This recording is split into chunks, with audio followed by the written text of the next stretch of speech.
Hi, I'm Natsumi. We have chosen Article 2, which is asiatic acid-induced apoptosis pathway in cisplatin-resistant nasopharyngeal carcinoma. This experiment aims to examine the meditated mechanism cytotoxic effect of AA and PC cells. AA extracted from Centella asiatica, which is affected in cancer. Also, this has antioxidant and anti-inflammatory activity, and is involved in numerous molecular mechanisms and cell signaling pathways. Cisplatin-based regimens are commonly the first-line use chemotherapy, but resistance and toxicity remains a problem. Hence, we turn to investigate the effects on the naturally derived compound AA, which could be used in the place of chemotherapy. NPC cells are the common cancer found in Asia. There are two types of NPC cell lines, which are cis-NPC039 and cis-NPC-BM. In this presentation, we would like to focus on Western blotting technique. AA treated NPC cell lines and determined the caspase activation. It is analyzed different levels of expression. This is first studied to demonstrate the AA-induced apoptosis pathway through the phosphorylation P38 in human NPC cell. Apoptosis is genetically programmed cell death. It destroys the cell into small membrane packages to eliminate cancer cells. Caspase are a protein within the cell which initiate the onset of apoptosis. Caspase do this by targeting protein, kinase, limsin, endonuclease, and cytoskeleton proteins. Apoptosis is activated in two pathways. They both work via different activation method and have different key protein, as you can see on the screen. Western blotting is a laboratory technique used to detect and quantify specific proteins within a sample. The advantage of using Western blotting is the ability to identify one specific protein from a complex mixture of proteins. For example, in this article, Western blot analysis was performed on a variety of proteins, including caspases, to determine their changes in protein expression after treatment with acetic acid. There are 7 steps to Western blotting, including sample preparation, gel electrophoresis, washing, protein transfer, membrane blocking, antibody incubation, and Western blot detection and analysis. The first step is sample preparation. The target proteins are extracted and prepared in a sample. The second step is gel electrophoresis. Proteins from the extract are separated using gel electrophoresis, whereby all proteins are separated based on molecular weight. Electric current, 100 volts for 1.5 hours, is applied, causing larger proteins to migrate slower down the gel and smaller proteins to migrate further and faster. This results in numerous bands forming within different lanes of the gel. The third step is washing. Gel containing separated proteins is placed in a container and washed with a transferase buffer. The fourth step is protein transfer. The gel is assembled into a sandwich containing layers of PVDF membrane, filter paper, and sponges.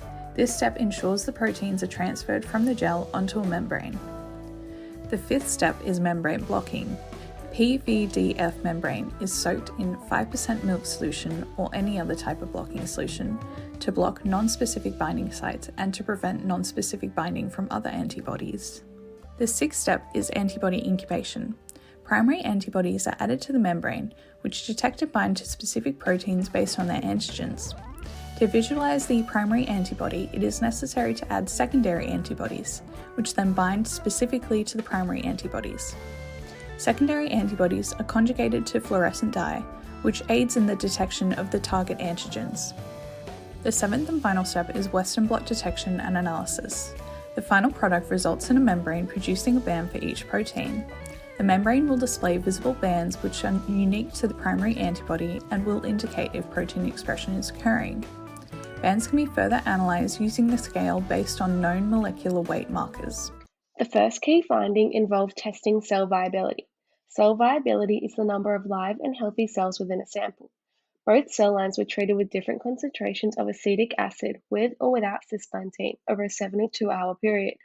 Results showed that cell viability for both cell lines was inhibited in a dose and time dependent manner, regardless of with or without cisplatin, meaning the treatment of acetic acid caused a reduced percentage of healthy cells, with the greatest decrease in cell viability occurring in 50 and 75 micrometers of treated cells, indicated by these green boxes.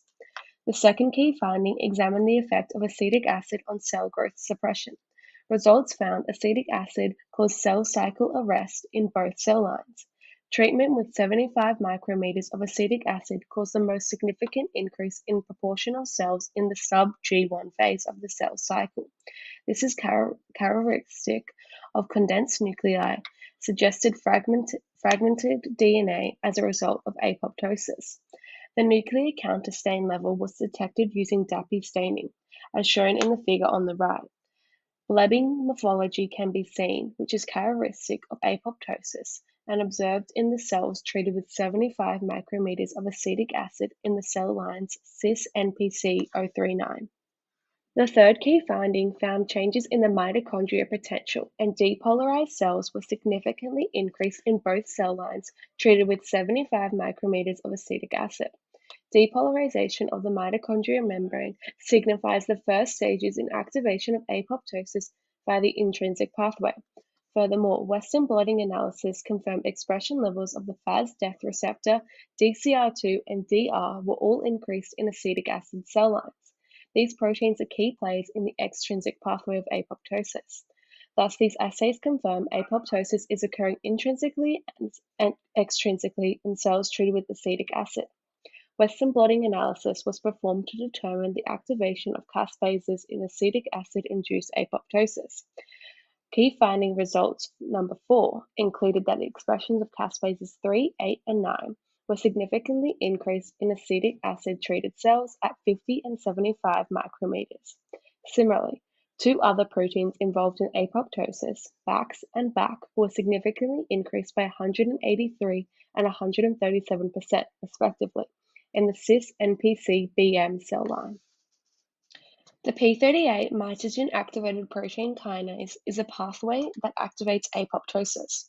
This study showed significant increased expressions of phosphorylation of p38 and JNK12 with a dose-dependent relationship. Acetic acid 75 micrometers treatment significantly increased the activation of phosphorylation of p38 by 384%, thus confirming signs of apoptosis occurring via the p38 pathway. Furthermore, proteins such as AKT and ERK12 are involved in cell proliferation, differentiation, and survival, were significantly decreased in acetic acid treatment. The study illuminates an alternative to cisplatin-based procedures due to their issues with toxicity and resistance. It was discovered that NPC can be treated with AA instead of chemotherapy drugs such as cisplatin. AA possesses cytotoxic effects that enable it to significantly reduce the number of live and healthy cisplatin-resistant NPC cell lines for an extended period of time. These effects include having antioxidant and anti-inflammatory activity. Anti-cancer effects have also been revealed in breast cancer through cell cycle arrest and mitochondrial apoptotic pathway. NPC has become widespread in Eastern and Southern Asia, accounting for 84.6% of cases globally.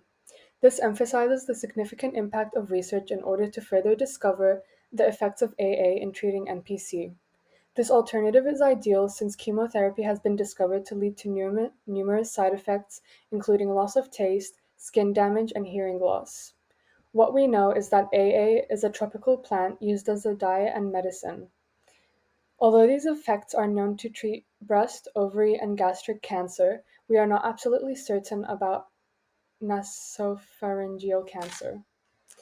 It is vital for research to expand on the effects of AA on nasopharyngeal cancer in order to be certain that this is an ideal alternative to other chemotherapy drugs that have major side effects on patients, thus highlighting the importance of this study and other research that has been conducted.